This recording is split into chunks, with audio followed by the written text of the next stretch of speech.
Cool, so in today's video, I'm going to be going through some of the red flags that you need to be able to look for when looking at NFT projects. Now, at the moment, the NFT market is pretty rife with scams, and it's kind of a shame to see. Like, of course, there's always been scams in the NFT market. Whenever there's money being flown around at the scale that there is with NFTs, then of course there's going to be people trying to get a piece of the pie by not doing any work. But over the past couple of days, and I'm talking early Feb at the moment, there has been a huge influx of scams and rug pulls, especially on Ethereum, which is such a shame. But I just wanted to talk about some of the red flags to look out for when looking at a project. I saw a post yesterday. Let me actually pull it up. So I saw a post yesterday.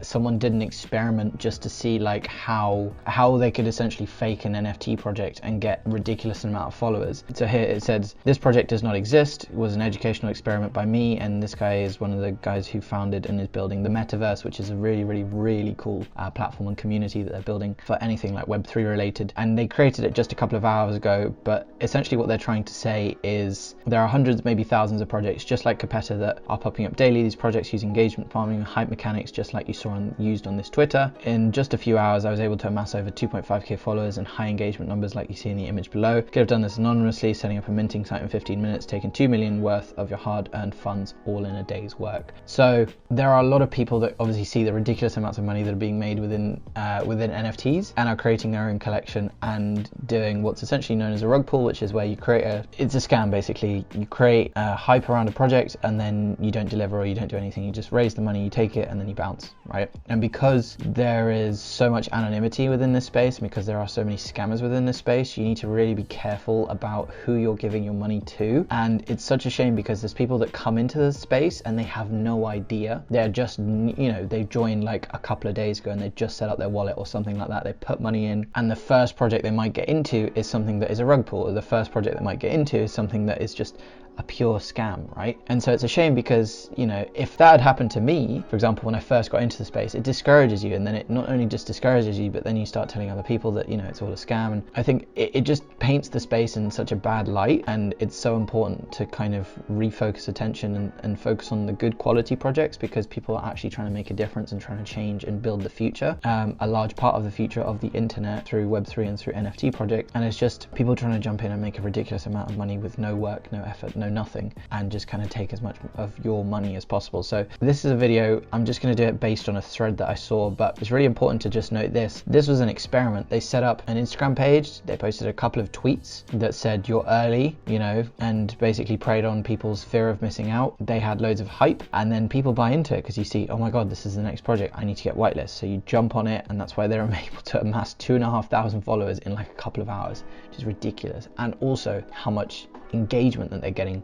just because they said if you engage with this post you'll get access to whitelist, or you might have access to whitelist, and then bam, and I've seen those projects pop up on Twitter so many times, and you click on it and you go, oh cool, this looks interesting. They have no founders, but then you learn from doing that, and you go, well, they have no founders, they have no website yet, they have no nothing yet, right? At least if you're gonna look at a project, one of the most important things is to look at founders. But I'll be going through like step by step what to actually look for. This was a really good thread made by bj.eth on some of the red flags within NFTs. So first things first, there are obviously good signs to look out for within NFTs projects and kind of how to spot. But in this particular video, I'm just going to go through like what are some of the red flags to spot and look out for within NFTs. So the first thing is anonymous team, right? It's so easy in this space to just put up a mint website, like I showed you before. Put up a mint website, get a little following on Twitter, tell people to buy something because it's going to pop off, build hype, and then just bounce with the money, right? Could literally make over $1 million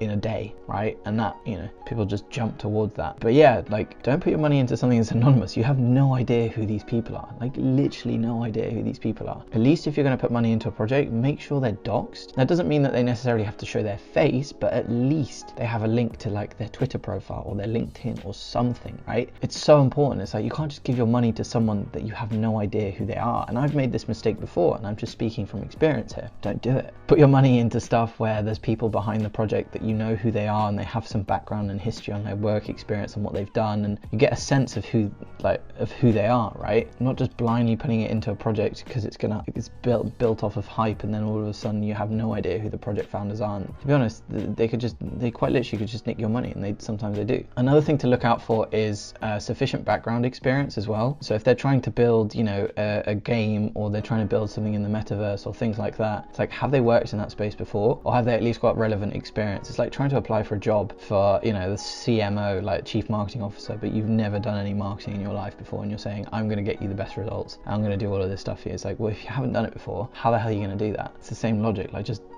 think about that for a second. And also the third thing is being active. So make sure that they're actually, you know, responding to comments on Twitter, they're actually active in their Discord, responding to people's questions, they're doing like AMAs, they're doing spaces, they're doing things like that. Like, they have to be active in the community. And again, this usually comes from people that are, you know, that are doxed, right? Because they're hosting a spaces and they're going, you know, they're talking about the project and things like that. Like, that's important, right? It's not everything, but it's important. How are they supposed to build a long-term project with a community if they never talk to the community? Do you know what I mean? Like, it's so obvious. But some people that are coming into space don't know, and they get swept away by hype, right? And FOMO. And I've had it happen before as well. So anyone's susceptible. So here we have marketing red flags. So social media, paid Instagram posts on NFT influencer accounts, or even advertisements on the platform itself tend to be coming from projects that will not perform well. Marketing budget should be spent in a better fashion than places like Instagram. So this is something I see so many times. There are so many Instagram pages that just promote projects and they just do it for cash, right? So, and then they all have the same, oh my God, it's so bad. It like actually annoys me because it's like going in front of so many people. It's just fucking scams.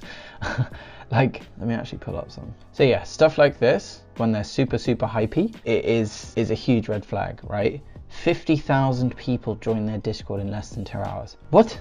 Huh? What do you mean 50,000 people join Discord in less than 2 hours? That's probably because there's loads of bots. It's bullshit. It's all just like, have that as a red flag, as being like, these guys are just being paid a load of money by this project just to say this project's the next thing, you know, and people are going, yeah, exactly. I mean, it's like, it's ridiculous. And these projects just promote it, and they all have like a very similar pattern. It's like, these guys got loads of hype, they're the next thing, they're the next big thing, all of this stuff. With famous Tomb Raider artist Hussein Dieber, right? Raise the quality standards in the world of NFTs through experience in video games and movies, right? Okay, so let's look at this project and see what it actually, right? So that, again, super hypey. They got 3 posts and they got 18k followers, right? And everyone's hyping and all this stuff. Let's see, Supreme Kong. Let's do some research on them. All right, so they've got 22k, an exclusive collection of unique 3D hand-drawn art pieces collected on the Ethereum blockchain. Right, so my first sort of bullshit meter is anything that says we're on the Ethereum, chilling on the Ethereum blockchain. It's bollocks. Like, what kind of marketing is that? So yeah, as you can see here, again, it's one of those, they have no website, you have no idea who the team is, they're just saying some artist called Hussein, and I don't even know who the guy is. You know, they've got 22k and they've got 2 tweets with some artwork, which I don't know, it's not for me. Of course it's an ape, and everything's an ape derivative, but it's a cash grab, right? You can just tell, like, all the hypey, flashy stuff, the way that they talk. How has it got 22k and there's 2 posts? Like, what? Ridiculous. It's just, you know what I mean? Like, they're getting paid promotion from these guys. These guys are paid a load of money just to be on here, and, you know, to go to 1.4 million people on this Instagram page, and which I'm guessing are probably mostly bots. I mean, considering that they have what, like 1% engagement. So yeah, but you can see, look, here you go. Cyber Legends sold out in just 10 minutes. It's like sold out their whitelist in less than 10 minutes. They have whales in the whitelist, high quality 3D, only 5 left public launch. Do you know what I mean? Like, where are these guys? Are these guys on OpenSea? Like, what? Cyber Legends collection. So again, it's all hype, like hardly any volume for a hyped project. Ridiculous, stupid. Anyways, right, you get my point. Just don't put money into those stupid things. If you see anything like being promoted on Instagram, make sure to do extra research, because 99% of the things that are promoted on Instagram are crap.